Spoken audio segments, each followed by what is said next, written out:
I'm going to show you how to fix an outlet where the screw is stripped as it goes into the box. So here it goes.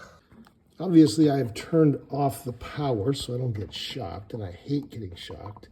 But maybe you can see right there, that hole in the box underneath the sheetrock is stripped, and this has been popping out. You can see the movement there. And so I'm going to try something to see if I can fix it. What I have done is I have put some Scotch tape or transparent tape, whatever brand you use, around the screw that fastens the outlet into the box. Let's see if that works. Apparently that was just enough to get the screw to stick to the stripped out hole. So I'm going to screw it in now. Okay, now it sits in there nice and tight, and I'll put the cover on.